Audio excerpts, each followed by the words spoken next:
सर्वप्रथम Basu maths world या चॅनलला सबस्क्राइब करा आणि बेल आयकॉनवर टिक करून ऑल हा पर्याय निवडा। मित्रांनो, सर्वप्रथम आपणा सर्वांचं पुनश्च स्वागत। Today we are going to learn a new topic and topic is related to rational numbers and operations of rational numbers। आजच्या या घटकात आपण पाहणार आहेत परिमेय संख्या आणि त्यावरील क्रिया। परिमेय संख्या म्हटल्यानंतर एक खूप मोठ्या व्याप्तीचा नंबर सेट आपल्या डोळ्यासमोर उभा राहतो, ज्यामध्ये आपण या पद्धतीने विवेचन पाहू शकतो। सर्वप्रथम मानवाला त्याच्या उत्क्रांतीमध्ये मोजण्यासाठी, आपल्याकडील वस्तूंची काउंटिंग करण्यासाठी ज्या संख्या प्रणालीची गरज पडली त्यालाच आपण काउंटिंग नंबर्स किंवा मोज संख्या असे म्हणतो। दिसऱ्या दिसणाऱ्या गोष्टींचे मापन माणूस करायला लागला आणि म्हणूनच दिसणारी प्रत्येक संख्या त्याने 1 पासून मोजायला सुरुवात केली आणि अशा पद्धतीने नैसर्गिक संख्या ह्या 1, 2, 3 या स्वरूपात सुरू झाल्या। म्हणून नॅचरल नंबर्स और counting numbers are begins with 1, 2, 3। त्यानंतर ज्यावेळी त्याने आणखी प्रगती केली किंबहुना काही व्यवहार करायला लागला, त्यावेळी काहीच नसणे आणि काही नाही तर त्याला कसं व्यक्त करता येतं किंवा रिक्त स्थान दर्शविणे यासाठी शून्य या संकल्पनेचा शोध लागला आणि अशा प्रकारे नॅचरल नंबर सेट डेव्हलप होत वृद्धिंगत होत शून्यापासून त्याचा आरंभ झाला आणि 0, 1, 2, 3 अशा पद्धतीने शून्यापासून सुरू होणारा पूर्ण संख्या सेट म्हणजेच होल नंबर सेट तयार झाला। मग त्यानंतर आणखी सुद्धा मानवाला त्याच्या उत्क्रांतीमध्ये वजाबाकी करत असताना काही संख्यांची उणीव पडायला लागली। जसे की 4 वजा 4 करताना शून्यापर्यंत तर माणूस होल नंबरमध्ये आला, पण 4 वजा 5 करायचा आहे, 4 वजा 6 करायचा आहे, त्यावेळी त्याचे उत्तर शून्यापेक्षाही कमी व्हायला लागलं किंवा वेगळं यायला लागलं। त्यावेळी माणसाने ऋण संख्यांचं निर्माण केलं आणि म्हणूनच त्या नंबर सिस्टमला पूर्ण संख्या यापेक्षा वेगळं नाव देणं आवश्यक होतं। त्याने त्यावेळी त्यालाच पूर्णांक संख्या म्हणजे इंटिजर्स म्हटले। पूर्णांक संख्या ह्या ऋण, धन आणि शून्य अर्थात integers are the numbers including negative, positive and the zero. शून्यावर धन ऋण असा कुठला चार्ज नसतो, तो भारहीन आहे आणि त्या पद्धतीने तो बॅलन्स्ड नंबर आहे। यापुढे जाऊयात। या पद्धतीने नैसर्गिक संख्या, होल संख्या, इंटिजर्स या सर्वांना मिळून याहीपेक्षा पुढे जाऊन अशा प्रकारे नैसर्गिक संख्या, पूर्ण संख्या, पूर्णांक संख्या याहीपेक्षा व्यापक असलेला एक सेट, ज्यामध्ये माणसाला भागाकाराची सुद्धा गरज भागता येईल अशा पद्धतीचं वर्णन, अर्थात आपण ज्या ठिकाणी 2/3 करायला लागलो ते येणारं उत्तर हे पूर्णांक संख्या नव्हतं। अशाही प्रश्नांचं उत्तर ज्यामध्ये सामावू शकतं अशा नंबर्सला घेऊन एक संच मानवाने निर्माण केला आणि तोच आहे परिमेय संख्या संच रॅशनल नंबर्स, जेथे की पी हा कुठलाही इंटिजर म्हणजे कुठलाही एक पूर्णांक असेल आणि p/q मध्ये q हा शून्य नसेल, q हा शून्येतर पूर्णांक असेल। अशा पद्धतीच्या रचनेतील कुठलीही संख्या म्हणजे परिमेय संख्या होय। आता आपण परिमेय संख्याविषयी अधिक माहिती जाणून घेऊयात। परिमेय संख्या म्हणजे काय हे आता आपण ऐकत होतो। If p is any integer and q is not equal to 0। पहा, p is any integer and q is not equal to 0, then p/q is a rational number। म्हणजेच p हा कोणताही पूर्णांक आहे आणि q हा शून्येतर पूर्णांक आहे, म्हणजे q कधी शून्य नसला पाहिजे। त्यावेळी p/q ही एक परिमेय संख्या असते। मग परिमेय संख्यांचे प्रकार काय आहेत? What are the types of rational numbers? The positive rational numbers and negative rational numbers. आताच आपण ऋण 2, ऋण 3 अशा ज्या निगेटिव्ह नंबर्स पाहिले होते, त्या पद्धतीने जेव्हा परिमेय संख्यांना व्यक्त करता येतं त्याला आपण निगेटिव्ह रॅशनल नंबर्स असं म्हणतो। चला आपण आता धन आणि ऋण परिमेय संख्यांविषयी अधिक माहिती जाणून घेऊयात। Types of rational numbers. Positive rational numbers. पहा काय आहे positive rational number? When numerator and denominator carry with the same signs then we call them as a positive rational numbers. जेव्हा अंश आणि छेद यांना समान चिन्ह असतात तेव्हा त्याला आपण धन परिमेय संख्या म्हणतो। मग ती चिन्ह धन असोत की ऋण असोत. म्हणजे पहा इथे काय उदाहरण आहेत. Positive P divided by positive Q means positive P divided by positive Q असं असो, otherwise negative P bye negative Q असं असो. याला धनपूर्णांकच असं म्हटलं जातं.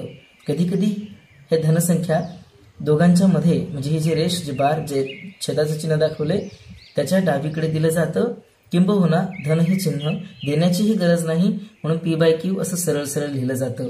म्हणूनच आपण इथे लिहिलंय पॉझिटिव्ह किंवा धन दर्शवण्यासाठी पॉझिटिव्ह असं चिन्ह धन असं चिन्ह द्यावं, पण ते प्रत्येक ठिकाणी दर्शवलं जातं किंवा दिलंच जावं असं काही नाही. आता संख्यात्मक स्वरूपातली याची उदाहरणं पाहूयात. धनपरिमेय संख्या किंवा पॉझिटिव्ह रॅशनल नंबर्स कसे असतात.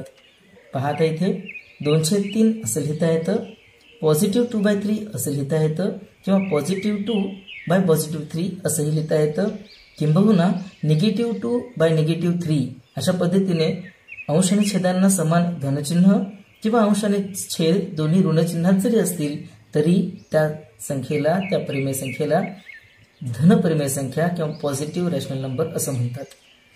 मग निगेटिव्ह रॅशनल नंबर काय आहे, चला आपण त्याची माहिती घेऊयात. मग निगेटिव्ह रॅशनल नंबर कोण आहे. Numerator and denominator have different signs. म्हणजे अंश आणि छेद यांना परस्पर भिन्न किंवा वेगळी चिन्ह असतील तर त्याला आपण ऋणपरिमेय संख्या म्हणतो.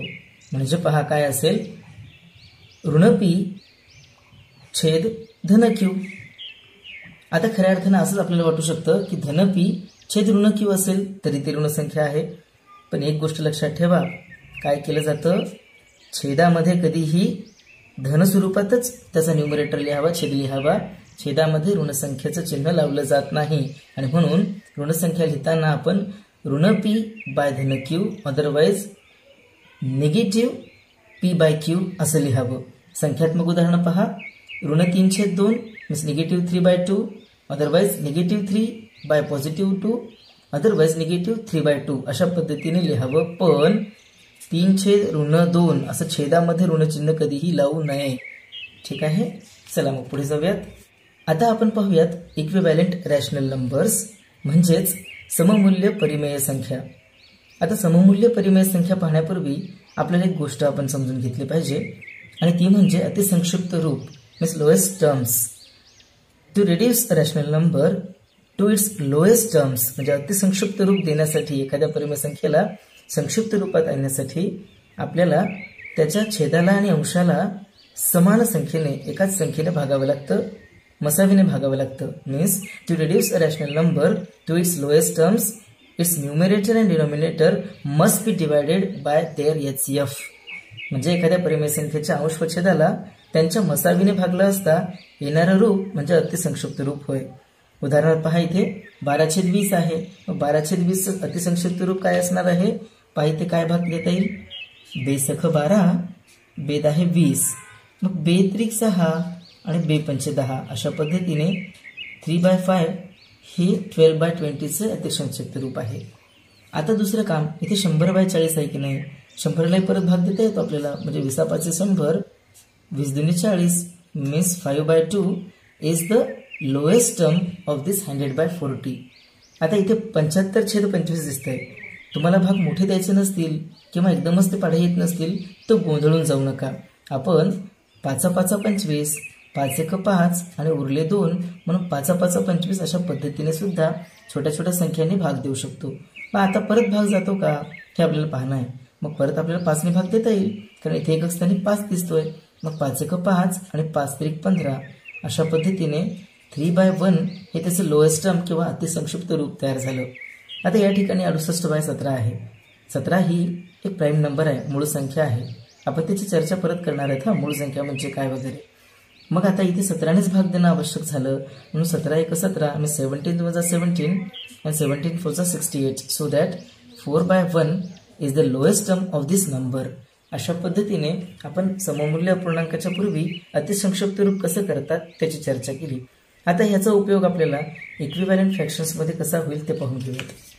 सममूल्य अपूर्णांक कसा मिळवता येतो त्याची चर्चा करायची असेल तर प्रथमतः आपल्याला पाहावं लागतं we have to multiply the numerator and denominator of the same or the given rational number with the same non-zero number. म्हणजे काय, एखादी परिमेय संख्या आपल्याला दिली ना तर त्या परिमेय संख्येला शून्येतर संख्येने म्हणजे शून्याने नको गुणायला, शून्य सोडून इतर कोणत्याही संख्येने अंश व छेदाला गुणायचं आणि मग जे उत्तर येतं ते म्हणजे पूर्वी दिलेल्या परिमेय संख्येचं सममूल्य रूपच असतं. जसं इथे 2/3 दाखवलंय, तर 2/3 याला आपण 2ने जर गुणलं तर काय होतं, अंशाला 2ने गुणलं आणि छेदालाही 2ने गुणलं, म्हणून 2×2 4 आणि 3×2 6. अशा पद्धतीने 2/3चं इक्विव्हॅलंट फ्रॅक्शन आहे 4/6 ऑल्सो. सो 2/3चे इक्विव्हॅलंट फ्रॅक्शन 4/6 असं तयार झालं. आता पुढे पहा, 2/3 आहे, याला आपण 2ने नसतं गुणलं तर काहीतरी वेगळ्या संख्येने गुणलं असतं, समजा 5ने गुणलं असतं. तर मग अंशाला 5ने गुणलं म्हणून छेदालाही 5ने गुणायचं आहे, कारण आपण सममूल्य अपूर्णांक तयार करत आहेत. मग 2×5 10 आणि 3×5 15, अर्थात 2/3 इक्विव्हॅलंट फ्रॅक्शन इज 10/15 किंवा 2/3च सममूल्य अपूर्णांक 10/15 तयार झाला.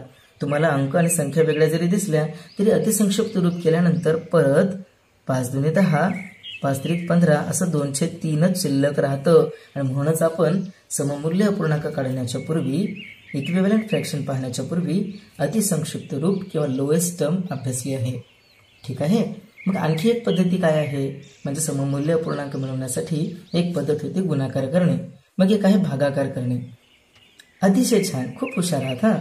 म्हणजे ज्या पद्धतीने आपण सेम संख्येने न्यूमरेटर आणि डिनॉमिनेटरला गुणलं, अगदी त्याच पद्धतीने आपल्याला आता असं काम करायचं आहे की डिवाइड जरी करत असला तरी न्यूमरेटर आणि डिनॉमिनेटरला नॉन झिरो असलेल्या सेम नंबरनी डिवाइड करायचं आहे. म्हणजे एकाच शून्येतर संख्येने दिलेल्या परिमेय संख्येतील अंश व छेदाला भाग दिला की आपल्याला त्याचा परिमेय किंवा सममूल्य अपूर्णांक मिळतो. पहा, आता 14/12 ही संख्या दिली आहे. जर आपण याला 2ने भागलं तर काय, बेसकी 14 आणि बेसकी 12 म्हणजे 14/12 याचं सममूल्य अपूर्णांक आहे 7/6. आता 20/15चं काय होईल, 20 आणि 15 या दोघांनाही एकाच संख्येने भाग जाईल अशी संख्या म्हणजे 5. म्हणून मी सरळ 20/5 आणि 15/5, कारण अंशाला जी क्रिया केली अगदी तीच क्रिया छेदाशी करणं हे आपल्याला कंपल्सरी आहे बरं का. म्हणून 20/5 आणि 15/5 असं 15/5 असं केल्यानंतर 20/5चं उत्तर झालं 5×20 आणि 5×3 15. अशा पद्धतीने 4/3 हा सममूल्य अपूर्णांक आहे, इक्विव्हॅलंट फ्रॅक्शन आहे 20/15. चला, समजलं आता हे. आता आपण पाहूयात परिमेय संख्यांविषयी काही महत्त्वाचे मुद्दे. पहा मित्रांनो, सर्वात लहान आणि सर्वात मोठी म्हणजे the smallest and the biggest rational number that we can't say, ते इन्फिनिटीमध्ये जात आहे. त्या पद्धतीने ऋण 3पेक्षा लहान ऋण 4, त्यापेक्षा लहान ऋण 5 आहे. ती डावीकडची लाईन ऋणवाली संपणार जशी नाही, म्हणून सर्वात लहान संख्या सांगणं शक्य नाही. तसंच संख्या रेषेवर आपण लिहायला गेलो तर 1, 2, 3 असं उजवीकडे संख्या वाढतच जातात. अगदी त्याच पद्धतीने परिमेय संख्या सुद्धा मोठ्यात मोठी सांगणं आपल्याला शक्य होत नाही. आता परिमेय संख्यांची तुलना करायची आहे किंवा त्यांची ऑर्डर लावायची, चढता आणि उतरता क्रम. तर सर्वात महत्त्वाची काय गोष्ट आहे, पहा आपल्याला त्यांची तुलना करता येणं आवश्यक आहे. कोण छोटा आणि कोण मोठा ते ठरवता येणं आवश्यक आहे. तर त्यासाठी काही गोष्टी इथे आहेत. जर A/B आणि C/D अशा 2 परिमेय संख्या असतील तर AD म्हणजे A आणि Dचा गुणाकार केला आणि तो जर C आणि B यांच्या गुणाकाराच्या बरोबरीत आहे, म्हणजे AD बरोबर BC असेल तर पहिली परिमेय संख्या AB ही दुसरी परिमेय संख्या CDच्या बरोबरीत असते. ठीक आहे. म्हणजे तिरपा गुणाकार करून पहा आणि त्या बरोबरीत ते काम होतं. मग आता जर AD म्हणजे या तिरका गुणाकार AD हा BC पेक्षा मोठा असेल तर समजून घ्या की AB हा BC पेक्षा मोठा आहे. आता तिसरी स्टेज, AD हा गुणाकार BC पेक्षा लहान असेल तर AB ही परिमेय संख्या CD पेक्षा लहान असते. आपण ही गोष्ट परत अंकात्मक स्वरूपामध्ये समजून घेऊयात. पहा आता काय म्हणत होतो आपण आता, AB आणि CD. आता आपण बोलत होतो की AB ही एक परिमेय संख्या आहे आणि CD ही दुसरी परिमेय संख्या आहे. आणि AB/CD असेल, दोन्ही बरोबर असतील तर काय कंडिशन आहे पहा. जर 2/4 बरोबर 3/6 म्हटलं तर आपल्याला असं दिसतं की बेसखे 12 गुणिले 4×3 12 म्हणजे 12 बरोबर 12. अशा पद्धतीने तिरका गुणाकार करून आपल्याला त्या परिमेय संख्यांची तुलना करता येते. जर आता त्याच वेळी आपल्याला असं म्हणायचं आहे की ए बी हीच संख्या मोठी आहे, A B is greater than C D, तर आपल्याला काय कंडिशन दिसते, आणि ए बी याला आपण 2/3 असं गृहीत धरलं आणि सी डीला जर 4/8 गृहीत धरलं तर आपण गुणाकार करून पाहूयात. 2×8 = 16 आणि 3×12 अशा पद्धतीने 2/3 मोठा आहे 4/8 पेक्षा. In this way we can see that 2/3 is greater than 4/8. आता या ठिकाणी जर A/B means A/B is smaller than C/D असं असेल तर संख्यात्मक स्वरूपातनं काम करून पहा, हे असं प्रूव्ह होतंय का. 2/3 is smaller than 5/2, then we have to calculate or multiply 2/2. So 2 into 2 is smaller than 3 into 5. 2/2 or 2 into 2 is 4 and 3 into 5 is 15. So 4 is smaller than 15. 4 हा 15 पेक्षा लहान आहे. अशा पद्धतीने अंकात्मक स्वरूपात आपल्याला त्यांची कंपॅरिझन सुद्धा समजून घेता येईल. आता परिमेय संख्यांवरील क्रिया करायच्यात. आता पहा, बेरीजेची क्रिया करायची असेल तर काय करता येतं. अगदी अपूर्णांकांवर ज्या पद्धतीने आपण क्रिया करतो ना, की समान छेद असताना छेदांची बेरीज नाही करायची, फक्त अंशांची बेरीज करायची, तोच प्रकार या ठिकाणी आहे. आणि छेद भिन्न असतील तर तिरपा गुणाकार करा किंवा छेद समान करून घ्या आणि त्यांची बेरीज करा. वजाबाकीमध्ये सुद्धा समान छेद असणाऱ्या परिमेय संख्यांची सरळ सरळ वजाबाकी करावी आणि भिन्न छेद असतील तर मात्र त्यांना छेद समान करून घ्यावं. जसं आता या ठिकाणी पहा, 3/2 अधिक 1/2 छेद समान आहे म्हणून 3 अधिक 1 4 केलेला आहे आणि 2 छेद समान घेतला म्हणून 4/2 बरोबर 2 असं उत्तर तयार झालं. जर छेद भिन्न असेल तर 3/2 अधिक 2/3 असं असेल तर आपण छेद समान करताना छेदाछेदाचा गुणाकार करतो आणि बेत्रिक 6 तयार झालं. आणि मग पहिल्या अपूर्णांकाला किंवा पहिल्या परिमेय संख्येला दुसऱ्या परिमेय संख्येच्या छेदाने गुणतो आणि दुसऱ्या परिमेय संख्येला पहिल्याच्या छेदाने गुणतो म्हणून 3×9 आणि 2×4 अशा पद्धतीने 9 अधिक 4 बरोबर 13/6 हे आपलं असं उत्तर येतं. जर आता वजाबाकी आपण करतोय तर समान छेद असताना सरळ सरळ वजाबाकी करावी, पण छेद मात्र तसाच ठेवावा. का ठेवावा याची चर्चा आपण कन्सेप्टवर किंवा गणिताच्या संबोधाच्या अनुषंगाने पुढील एखाद्या उदाहरणामध्ये किंवा व्हिडिओमध्ये करूयात. 3/2 वजा 1/2 बरोबर काय झालेलं आहे, छेद समान आहे म्हणून छेदात 2 लिहून ठेवले आणि 3 वजा 1 म्हणजेच 2 हे उत्तर आणायचं. मग 2/2 बरोबर 1 अशा पद्धतीने छेद समान असताना फक्त अंशाची वजाबाकी करावी आणि छेद तसाच मांडावा. छेद भिन्न असेल तर परत एकदा तिरपा गुणाकार करून छेद समान करत चला आणि बेत्रिक 6 3×9 आणि 2×4 अशा पद्धतीने 9 वजा 4 छेद 6 बरोबर 9 वजा 4 केले 5 आले आणि 5/6 हे असं उत्तर तयार झालं. या ठिकाणी एक महत्त्वाची गोष्ट आहे की कुठल्याही परिमेय संख्येमध्ये 0 मिळवला किंवा वजा केला तरी सुद्धा दिलेल्या परिमेय संख्येमध्ये कुठलाच बदल होत नाही. ती परिमेय संख्या तशीच राहते. ज्या पद्धतीने 2 अधिक 0 बरोबर 2 येतं, 2तून 0 कमी केले म्हणजे 2 वजा 0 केलं तरी 2 शिल्लक राहतं.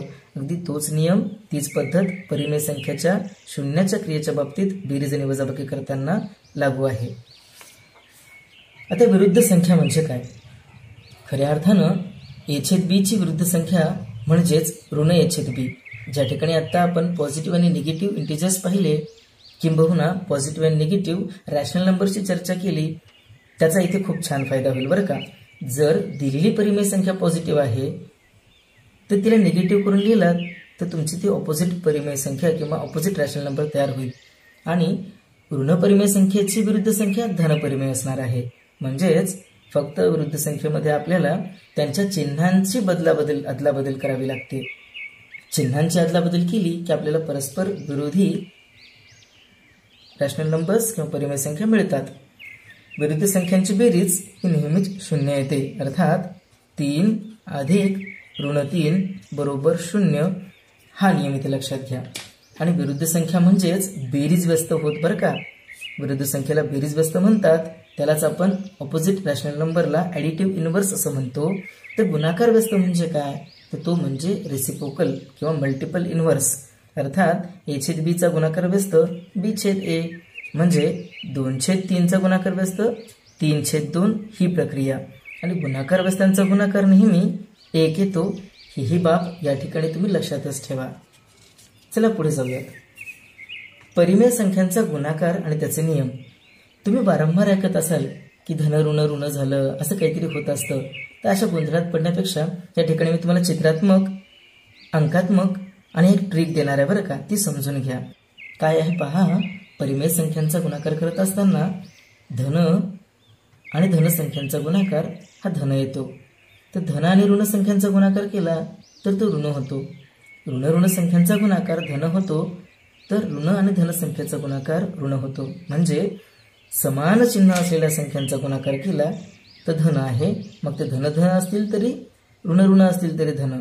समान चिन्ह धन, भिन्न चिन्ह म्हणजे धन ऋण किंवा ऋण धन तर ऋण येतं.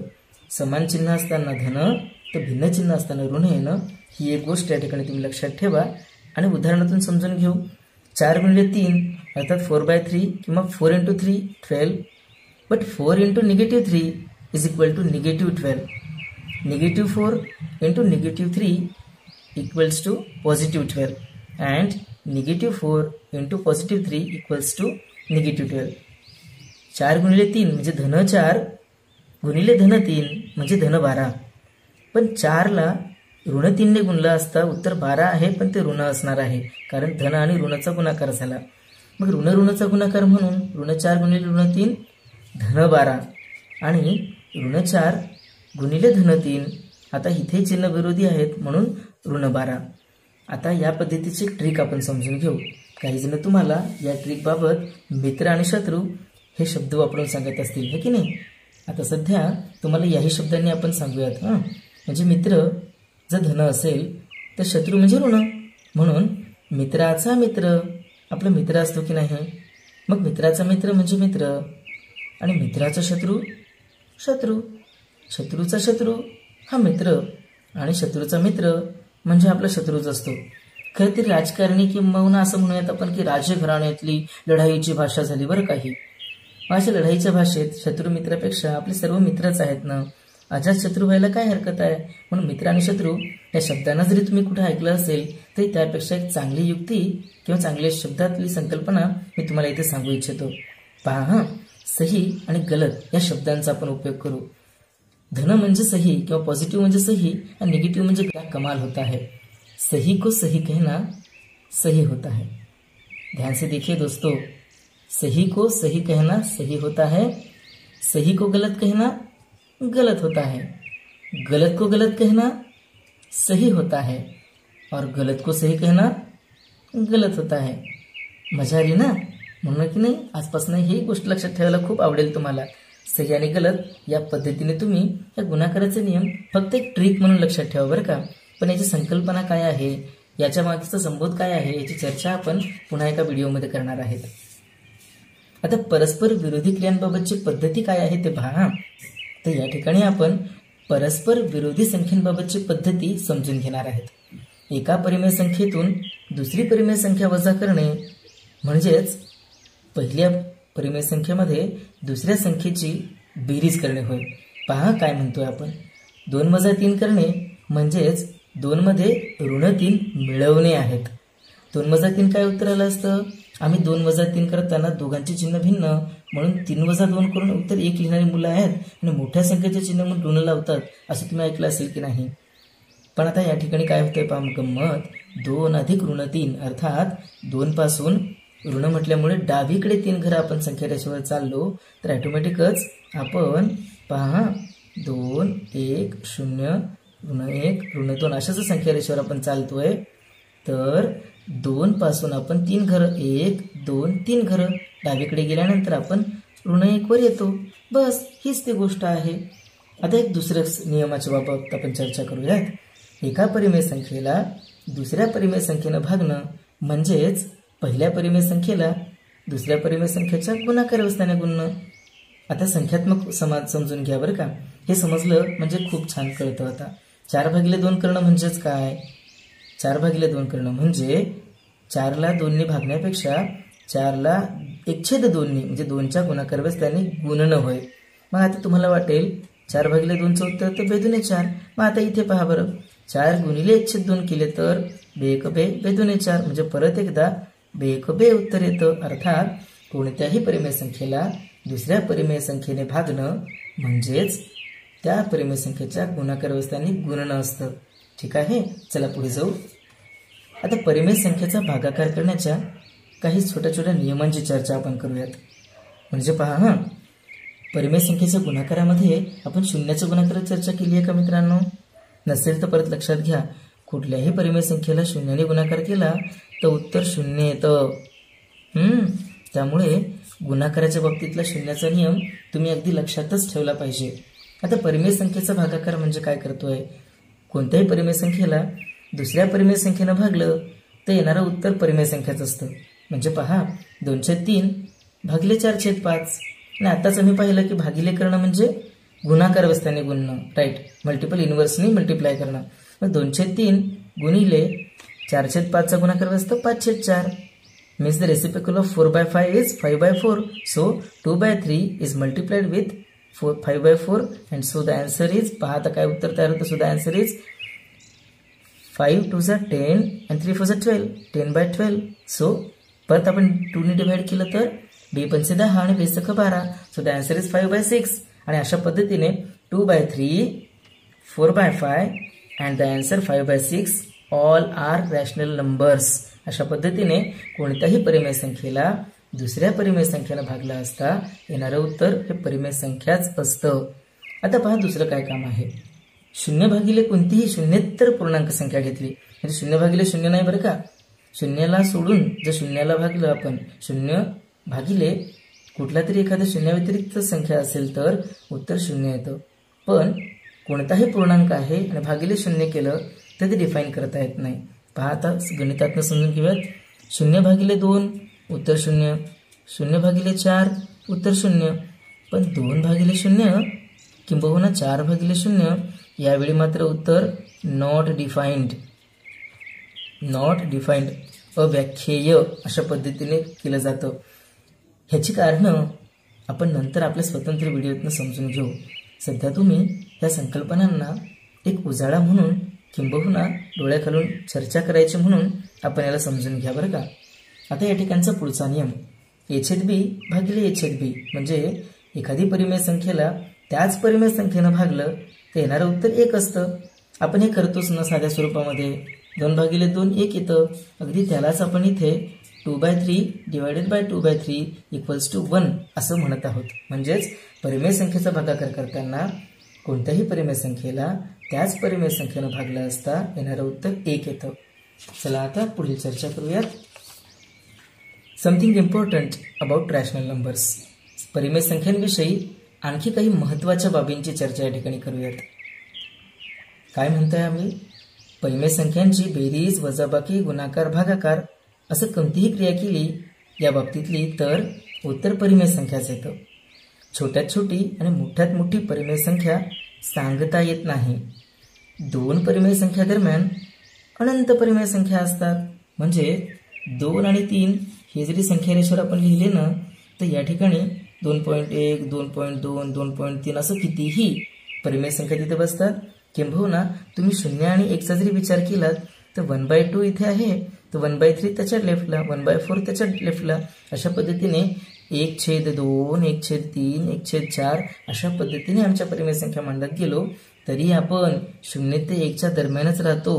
त्यामुळे कुठल्याही 2 परिमेय संख्यांच्या दरम्यान अनंत परिमेय संख्या आपल्याला मांडता, लिहिता आणि दर्शविता येत असतात. परिमेय संख्या संख्या रेषेवर दाखवता येतात. हो, बिलकुल दाखवता येतात. आणि त्या संख्या रेषेवर दाखवत असताना प्रत्येक परिमेय संख्या संख्या रेषेवर केवळ एकाच बिंदूने दाखवली जाते, एकाच बिंदूने दाखवता येते सुद्धा.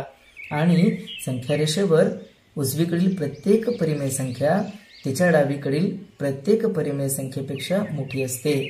चला मग आजच्या या घटकाला आपण एकदा परत समजून घ्या. आपण आज परिमेय संख्या म्हणजे काय, त्याची तुलना कशी करायची, परिमेय संख्यावरील क्रिया अर्थात बेरीज, वजाबाकी, गुणाकार आणि भागाकार यांच्या बाबतीतील चर्चा केली. यांच्या उदाहरणासह तुम्ही सुद्धा थोडा सराव करा आणि खरोखर या व्हिडिओला तुम्हाला आवडलं असेल, या व्हिडिओतनं काही घटक समजले असतील तर तुम्ही त्याचा सराव करायला विसरू नका. आणि काही गोष्टी अजूनही स्पष्ट व्हायच्या असतील तर व्हिडिओला पुनश्च एकदा पहा आणि पॉज करत तुमचं वही पेन सोबत ठेवत या व्हिडिओला पाहणं हे समजून घ्या. ठीक आहे. तुमच्या कार्यासाठी शुभेच्छा. धन्यवाद मित्रांनो. बासू मॅथ्स वर्ल्ड या चॅनलला सबस्क्राईब करा आणि बेल आयकॉनवर टिक करून ऑल हा पर्याय निवडा.